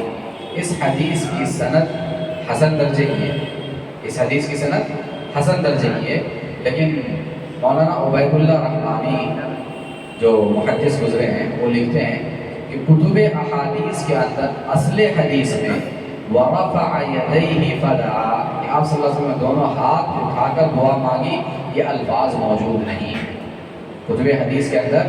یہ الفاظ جو صحیح سند کے ساتھ حدیث ثابت ہے اس کے اندر اپنے دونوں ہاتھ اٹھا کر کے دعا مانگی اللہ کے نبی صلی اللہ علیہ وسلم نے، یہ ٹکڑا جو ہے وہ ثابت نہیں ہے صحیح حدیث سے۔ اور اگر ثابت بھی ہو جائے تو پھر بھی کیا ہوتا ہے، اللہ کے نبی صلی اللہ علیہ وسلم نے اپنے ہاتھ اٹھائے اور آپ نے دعا کیا، اجتماعی طور پہ صحابہ کرام کو لے کر کے آپ نے دعا نہیں کیا، یہ ثابت نہیں ہوتا ہے۔ اگر ثابت بھی ہوا تو اللہ کے نبی صلی اللہ علیہ وسلم کا انفرادی طور پہ دعا کرنا ثابت ہوتا ہے۔ تو ان روایتوں سے پتہ چلا کہ یہ روایتیں ایک تو صحیح نہیں ہیں، اور اگر صحیح مان بھی لیا جائے تو اس میں کہیں پہ بھی اجتماعی دعا کا ذکر نہیں ہے، اس لیے اجتماعی دعا ثابت نہیں ہے۔ اس کے علاوہ کچھ چیزوں پر اگر ہم غور کریں تو پتہ چلے گا کہ یہ جو عمل ہے وہ بدعت ہے۔ کیسے؟ ہاتھ اٹھا کر اجتماعی دعا کرنا ایک مستقل عبادت ہے، ہم عام طور پہ عام حالات میں ہاتھ اٹھا کر دعا کرتے ہیں، تو یہ ایک مستقل عبادت ہے جو کسی بھی وقت کی جا سکتی ہے۔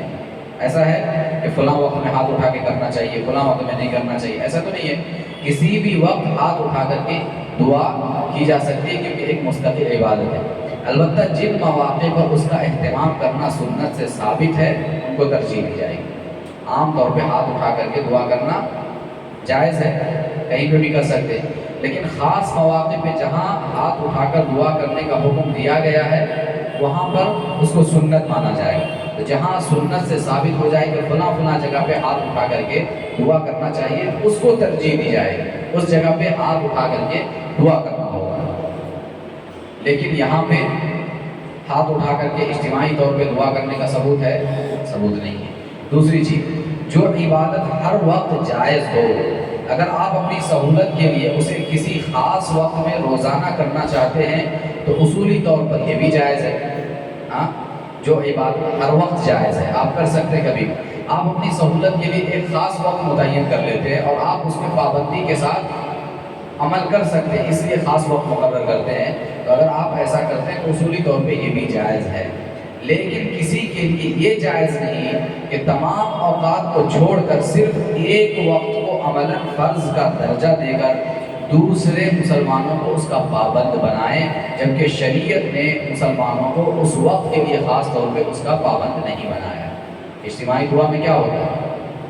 ہاتھ اٹھا کر کے دعا کرنا تو ہر وقت ثابت ہے، آپ جب بھی چاہے خاص وقت مقرر کر کے بھی کر سکتے، لیکن اس چیز کو جو عام ہے اس کو ایک جگہ کے ساتھ نماز کے بعد خاص آپ کر دیتے ہیں اور سارے لوگوں کو اس پہ عمل کرنے کا حکم دیتے ہیں، تو یہ ثابت نہیں ہوگا، یہ صحیح نہیں ہوگا کہ تمام وقتوں کو چھوڑ کر کے آپ ایک خاص وقت اس کے لیے متعین کر لیں اور اسے فرض کا درجہ دے دیں کہ نماز کے بعد یہ کرنا ہی چاہیے ورنہ آپ کی نماز ناقص ہو جائے گی، ایسا نہیں ہے۔ اس کی مثال کیا ہے؟ جیسے دیکھیں، مثال سے بات سمجھ میں آئے گی۔ مثال کیا ہے کہ اگر مختلف افراد روزانہ مختلف اوقات میں الگ الگ وقتوں میں قرآن پاک کی مختلف صورتیں پڑھتے ہیں، تو یہ عمل کیا ہے؟ حرام ہے؟ جائز ہے؟ آپ کسی وقت میں مخصوص صورتیں جو آپ پڑھ رہے ہیں، میں ایک وقت متعین کر لیا، میں اس وقت میں کچھ صورتیں پڑھ رہا ہوں، آپ اپنے وقت میں وہ صورتیں پڑھ رہے ہیں، میں اپنے وقت میں، یعنی سب کا اپنا اپنا وقت الگ ہے۔ تو مختلف افراد روزانہ مختلف اوقات میں قرآن مجید کی مختلف صورتیں پڑھتے ہیں، یہ جائز عمل ہوگا۔ لیکن اگر کوئی یہ کہے کہ تمام اہل اسلام روزانہ نماز فجر کے بعد 20 مرتبہ فلاں صورت پڑھیں، اگر کوئی یہ کہے کہ سارے مسلمانوں پر ضروری ہے کہ فلاں صورت فلاں نماز کے بعد اتنی مرتبہ ضرور پڑھیں، تو یہ کہاں سے ثابت ہے؟ اگر یہ سنت سے ثابت ہے کہ ہاں فلاں صورت یا فلاں دعا اتنی مرتبہ فلاں نماز کے وقت میں یا فلاں وقت میں کسی بھی وقت میں پڑھیں، اگر سنت سے ثابت ہے تو پھر ثابت پڑھنا چاہیے۔ لیکن ثابت نہیں ہے، اگر کوئی دوسرا شخص اس کو ثابت کرے اور کہے کہ سارے مسلمان کو چاہیے کہ فلاں صورت یا فلاں دعا فلاں وقت میں بیٹھ کر کے اجتماعی طور پہ کرے، تو یہ دلیل چاہیے، یہ کہنے کے لیے دلیل چاہیے، لیکن اجتماعی طور پر کرنے کی کوئی دلیل نہیں ہے۔ تو اجتماعی دعا کا بھی وہی معاملہ ہے، کیونکہ اس کے لیے دلیل نہیں ہے۔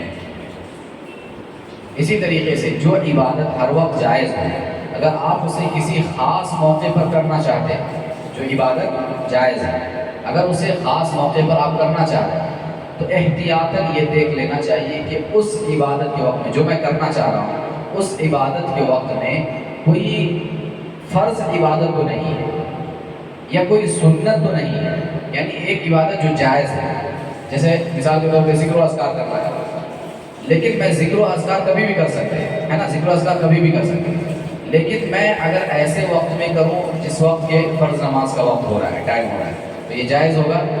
جائز نہیں ہوگا، کیونکہ فرض نماز اس وقت ہے، فرض کام شریعت نے متعین کیا ہے، تو میں وہ ذکر و اذکار اس وقت نہیں کر سکتا۔ اسی طریقے سے اہل علم کہتے ہیں کہ کوئی بھی ہم عمل کریں، عبادت کریں، تو اس کے لیے ہم دیکھ لیں کہ جو عمل ہم کر رہے ہیں، جائز عمل جو ہم کر رہے ہیں، کیا اس وقت میں ایٹ دا سیم ٹائم اسی وقت میں کوئی فرض عبادت تو شریعت نے مقرر نہیں کیا، اگر فرض نہیں تو کم سے کم سنت تو شریعت نے مقرر نہیں کیا، اگر کیا ہے تو اس جائز عمل کو ہم بعد میں کریں گے، اور جو فرض عمل اس وقت شریعت نے متعین کیا ہم اس کو کریں گے، یا اگر فرض نہیں تو سنت عمل جو شریعت نے مقرر کیا ہے ہم اس کو کریں گے۔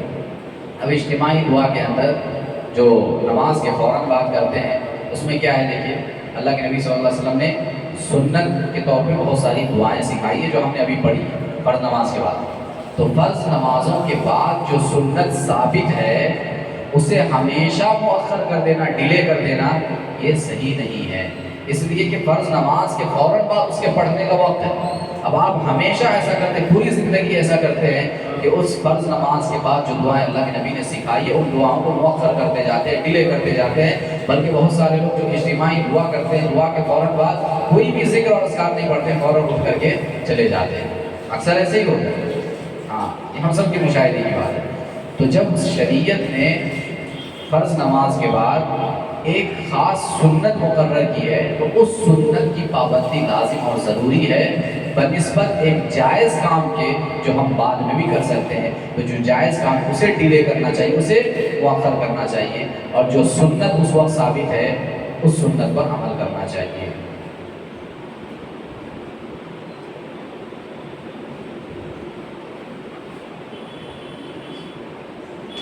اسی طریقے سے ہاتھ اٹھا کر اجتماعی دعا کرنا یہ نہ تو فرض نماز کا حصہ ہے اور نہ ہی بعد والے مسنون اذکار کا حصہ ہے۔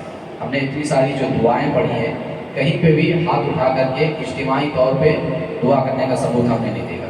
تو ہاتھ اٹھا کر کے جو اجتماعی طور پہ دعا ہوتی ہے نماز کے فوراً بعد، یہ نہ تو فرض نماز کا حصہ ہے اور نہ ہی فرض نماز کے بعد جو اذکار پیارے نبی صلی اللہ علیہ وسلم نے سکھائے ہیں ان کا حصہ ہے، اس کے اندر بھی شامل نہیں ہے۔ تو اس لیے اس کا دائمی اہتمام کرنا درست نہیں ہے۔ آپ کبھی ٹھیک ہے اذکار پڑھنے سے پہلے آپ دعا کر لیں، ٹھیک ہے کر سکتے، لیکن کبھی کبھار اگر ایسا کرتے تو جائز ہے، ٹھیک ہے، لیکن آپ ہمیشہ اگر دعا کو نماز کے ساتھ خاص کر دیتے ہیں کہ نماز ختم ہوئی اس کے فوراً بعد آپ دعا کرو. اس سے یہ پتہ چلتا ہے کہ بھئی نماز کا حصہ ہے، دعا جو ہے وہ نماز کا حصہ ہے. گویا آپ ایسے بنا دیتے ہیں، بلکہ اس معاملے میں لوگ اتنی سختی برتتے ہیں کہ اجتماعی دعا جو ہے اس کو نماز سے الگ نہیں سمجھتے ہیں، اور جو لوگ اجتماعی دعا نہیں کرتے ان کے اوپر طنز و تشریح کرتے ہیں، تنقید کرتے ہیں، انہیں برا بھلا کہتے ہیں کہ دیکھو اجتماعی دعا میں شامل نہیں ہوا، دعا نہیں کر رہا نماز کے بعد. تو یہ جو طریقہ ہے اس سے یہ پتہ چلتا ہے کہ آپ نے فرض نماز کو اور یہ جو اجتماعی دعا ہے دونوں کو ایک دوسرے کا حصہ بنا دیا ہے کہ یہ اس کے بغیر نامکمل ہے اور وہ جو ہے اس کے بغیر نامکمل ہے. ایسا نہیں ہونا چاہیے. اگر آپ ایسا کرتے ہیں تو آپ کو دلیل دینا پڑے گا اس کے لیے، اور دلیل موجود نہیں ہے. ایسا کرنے سے آپ خود سنت کی راہ سے بھٹک جائیں گے، دور ہو جائیں گے.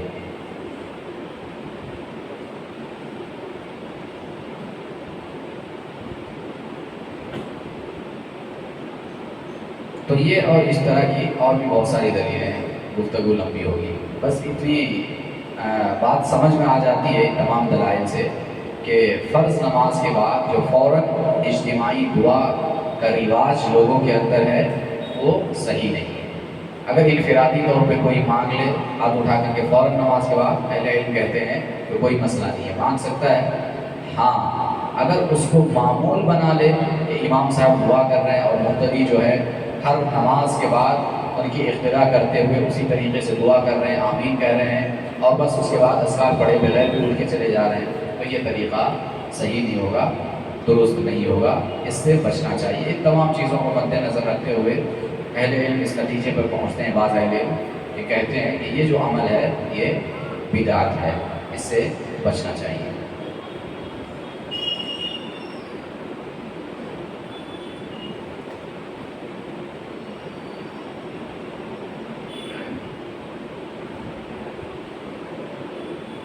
اب اس کے بعد دیکھیے وقت تو ہو گیا ہے، ایک 5 منٹ مختصر طور پہ دیکھ لیتے ہیں کیونکہ ایک مسئلہ حل ہو جائے گا اس سے. اور وہ کیا ہے کہ نماز میں کیا کیا چیزیں ہیں جو انسان کر سکتا ہے اور کیا کیا چیزیں ہیں جو نہیں کر سکتا ہے. مختصر طور پہ ہم دیکھتے ہیں نماز میں جو چیزیں جائز نہیں ہیں ان میں سب سے بنیادی چیز کیا ہے؟ بات کرنا، گفتگو کرنا. تو سب کو معلوم ہے کہ بات کرنے سے نماز جو ہے وہ باطل ہو جاتی ہے. جہاں انسان بات کر لیا نماز وہیں پہ ختم ہے، نماز وہیں پہ ختم ہو جاتی ہے. اس کی کئی ایک روایتیں ہیں، تو دلیل کی ضرورت نہیں ہے، یہ معاملہ ثابت ہے سب کے سامنے. اسی طریقے سے غیر متعلقہ کاموں میں مشغول ہونا، یعنی نماز کے علاوہ جو باہر کے کام ہیں ایسے کسی کام میں مشغول ہونے سے نماز جو ہے باطل ہو جاتی ہے. انسان کوئی ایسا کام شروع کر دے جو نماز کا حصہ نہیں ہے اور اس وقت انسان کو نمازی نہ کہا جا سکے، یعنی ایسا کام کرنے لگے کہ دوسرا آدمی اگر دیکھے تو کہے کہ بھئی یہ نماز میں نہیں. تو ظاہر سی بات ہے کہ جب نماز میں نہیں ہے یا کوئی ایسا کام کر رہا ہے جو نماز کے منافی ہے تو اس سے کیا ہوا؟ نماز باطل ہو گئی. جیسے مثال کے طور پہ انسان سو گیا، لیٹ کر کے سو گیا. اب نماز کی حالت میں تھوڑی بہت اونگ آ رہی ہے کوئی مسئلہ نہیں، لیکن لیٹ کر کے نماز پڑھ رہا، پڑھتے پڑھتے آرام سے لیٹ کر کے سو گیا، نماز باطل ہو جائے گی. اسی طریقے سے چلنے لگا لمبا، بھاگنے لگا، دوڑنے لگا، یا کوئی اور کام کرنے لگا، کپڑے سینا ہے، کوئی بھی اور کام ہے، کسی چیز کی طرف طویل مدت دیکھتے رہنا، یعنی کسی چیز کو دیکھ رہا ہے بس دیکھتے ہی جا رہا ہے، دیکھتے ہی جا رہا ہے، تو اس سے بھی بوجھ اٹھانا یا کھانا پینا، اس طرح کی جتنی بھی یعنی کوئی بھی ایسا کام جس سے سامنے والا دیکھنے والا کہے کہ بھئی یہ نماز میں نہیں ہے، اس سے نماز جو ہے باطل ہو جائے گی.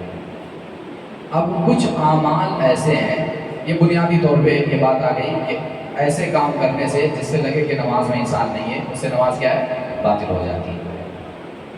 کچھ اعمال ایسے ہیں جنہیں عمل کثیر کہا جاتا ہے اور کچھ اعمال کو عمل قلیل کہا جاتا ہے، یعنی تھوڑا عمل اور زیادہ عمل. تو زیادہ عمل کرنے سے نماز جو ہے وہ باطل ہو جائے گی. ایسی حرکت جو نماز کے منافی ہو اگر زیادہ کریں گے تو نماز باطل ہو جائے گی. لیکن تھوڑی بہت حرکت جو نماز میں جائز ہے وہ کیا کیا ہے؟ کچھ احادیث سے ان کا ثبوت ملتا ہے کہ وہ حرکتیں کر سکتا ہے، ان کا شمار عمل قلیل میں ہوتا ہے، تھوڑے عمل میں ہوتا ہے. وہ کیا ہے؟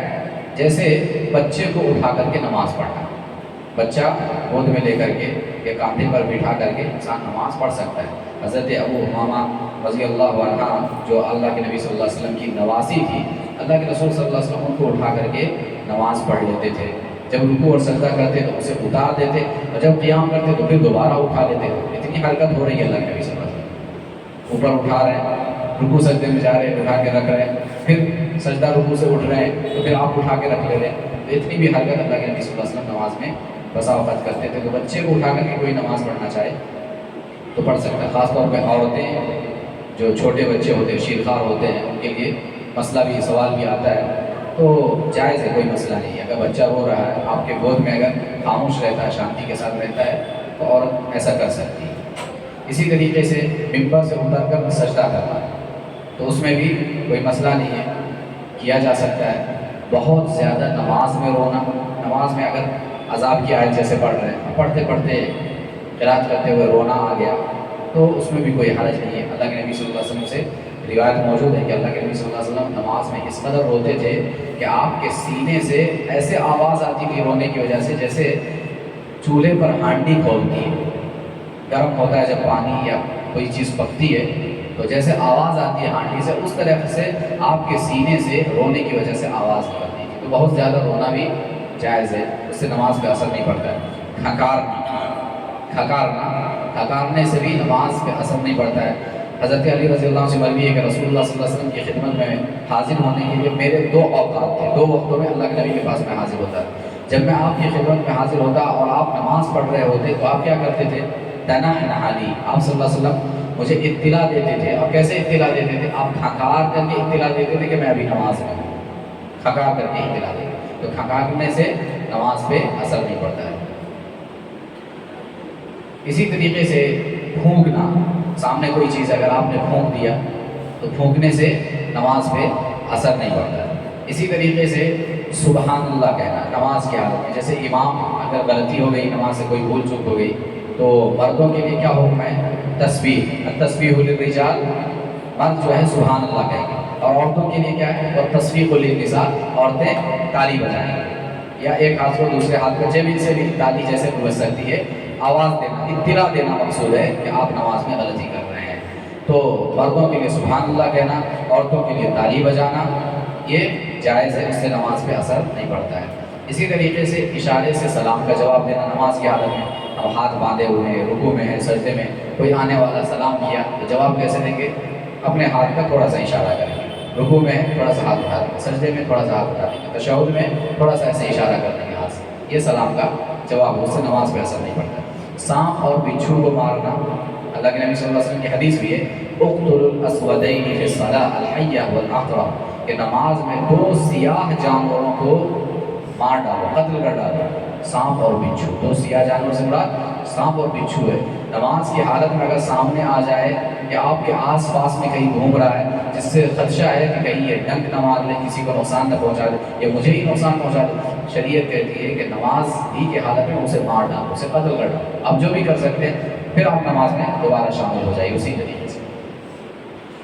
نماز کی حالت میں تھوکنا ہماری مسجدوں میں تو نہیں کیا جا سکتا ایسے، لیکن اس دور کی جو مسجدیں تھیں اس میں ایسا ہوتا تھا، یا آج کے دور میں بھی اگر ہمارے پاس ٹیشو وغیرہ ہے، کوئی کاغذ ہے، پیپر ہے، تو اگر تھوک آ رہا ہے اس وقت تو اللہ کے نبی صلی اللہ علیہ وسلم سے ثابت ہے کہ آپ اپنے کپڑے کے اندر ہے نا کپڑا رکھتے تھے، خاص الگ کپڑا رکھتے تھے اس کے لیے، آپ اس کے اندر تھوک لیتے تھے اور پھر اس کو بعد میں آپ دھو لیتے تھے، یہ ثابت ہے، یا کھرچ لیتے تھے اسے صاف کر لیتے تھے، اللہ کے نبی صلی اللہ علیہ وسلم سے ثابت ہے۔ تو آج کے دور میں بھی آپ نے سعودی عرب وغیرہ میں شیوخ وغیرہ کو دیکھتے ہیں کہ اپنے پاس ٹیشو وغیرہ رکھتے ہیں، نماز کی حالت میں بھی بسا اوقات اگر ضرورت پڑتی ہے تو اس طریقے سے اس میں تھوک کر کے پھر اس کو پھینک دیتے ہیں، تو نماز کی حالت میں تھوکنا بھی جائز ہے۔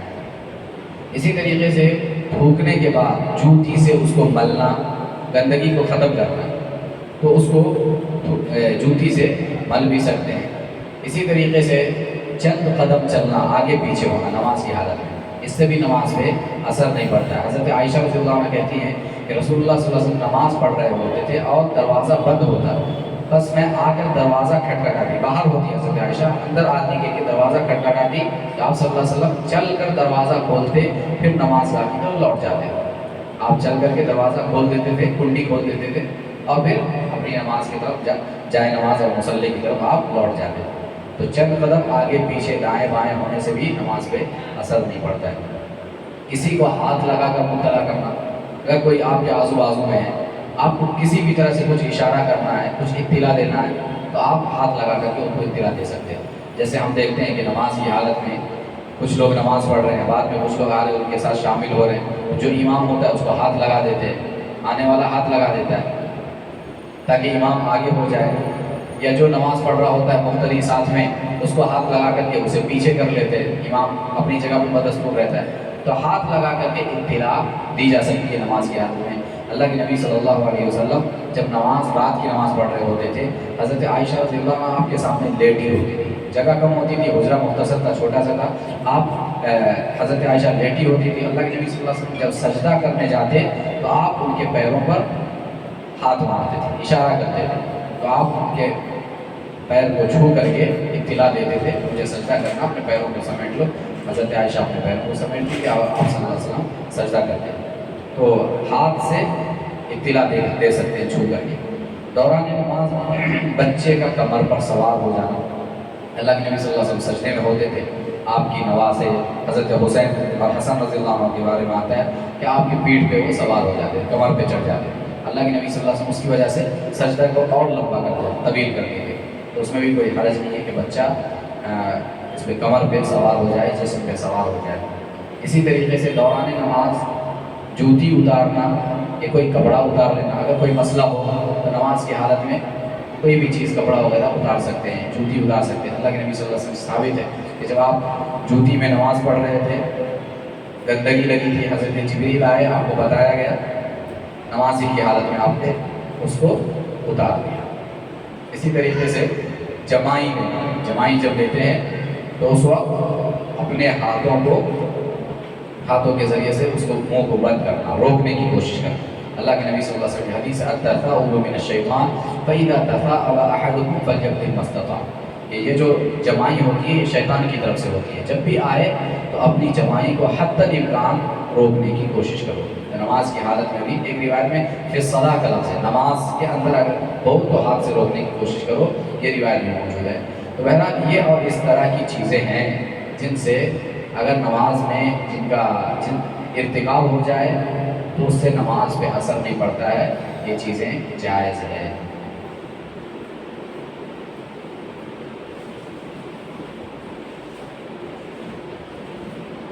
ٹھیک، یہ کچھ چیزیں تھیں جو نماز کے حوالے سے تھی، اگر کوئی سوال ہو تو کر سکتے ہیں۔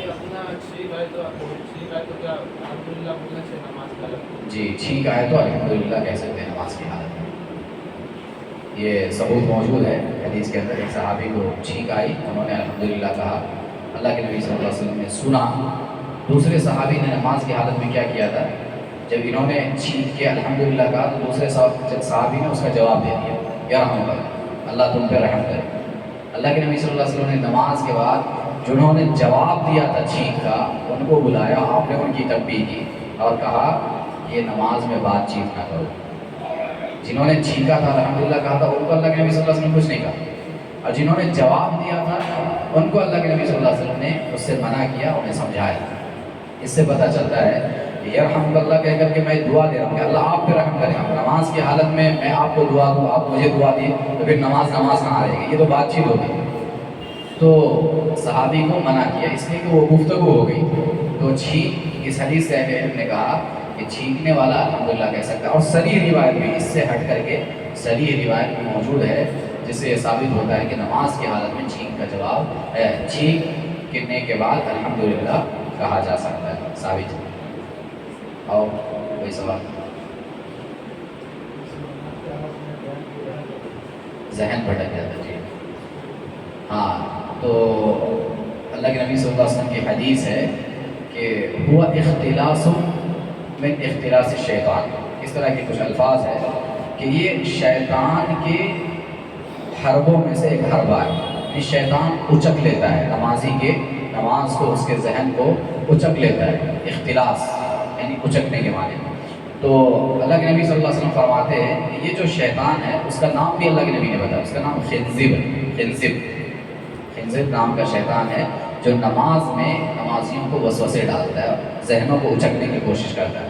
اللہ کے نبی صلی اللہ علیہ وسلم نے کہا کہ جب بھی ایسے خیالات آئے، وسوسے آئے، تو کیا کرو؟ اعوذ باللہ من الشیطان الرجیم پڑھو، وَادْخُلْ عَلَىٰ يَسَارِكَ ثَلَاثًا، 3 مرتبہ اپنے بائیں طرف تھپتھپا دو۔ کیسے کریں گے؟ ہلکا سا، اس طریقے سے ہلکا سے 3 مرتبہ تھپتھپائیں گے اپنے بائیں طرف۔ نمازی کی حالت، آپ کو جس وقت بھی نماز کی حالت میں خیالات آ رہے ہیں، وسوسے آ رہے ہیں، تو اس وقت ہی آپ اعوذ باللہ پڑھیں گے اور 3 مرتبہ تھپتھپا دیں گے بائیں جانب۔ جی، اور کوئی سوال؟ نماز میں زیادہ ہنسی آئے تو اس سے بچے لوگ دوسرے زیادہ کرتے ہیں، مستی کرتے ہیں،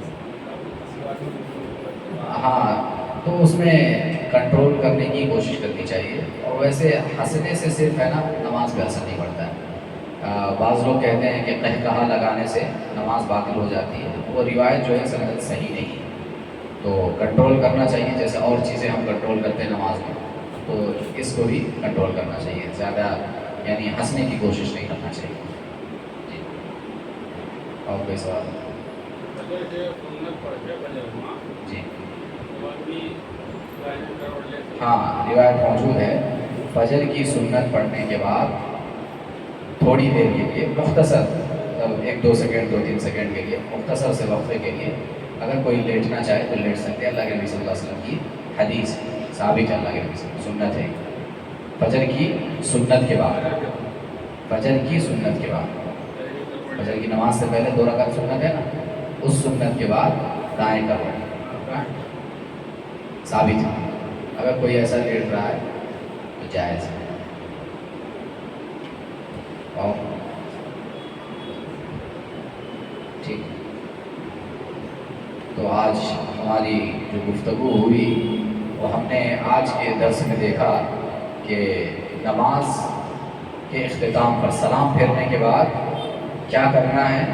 تو نماز کے بعد جو مسنون اذکار اللہ کے نبی صلی اللہ علیہ وسلم نے بتائے، 1 مرتبہ اللہ اکبر بآواز بلند، پھر 3 مرتبہ استغفر اللہ، پھر اس کے بعد جو دعائیں سکھائی گئی وہ دعا پڑھنا ہے۔ نماز کے بعد اپنے پیشانی پہ ہاتھ رکھ کر کے کوئی دعا پڑھنا صحیح حدیث سے ثابت نہیں ہے، وہ موضوع روایت ہے، لہٰذا اس سے بچنا ہے۔ نماز کے بعد اجتماعی طور پہ دعا کرنا اہل علم نے اسے بدعت قرار دیا ہے، صحیح حدیثوں کے اندر بلکہ کسی بھی روایت کے اندر اس کا ثبوت موجود نہیں ہے، حتیٰ کہ احناف علماء بھی بعض اس سے منع کرتے ہیں۔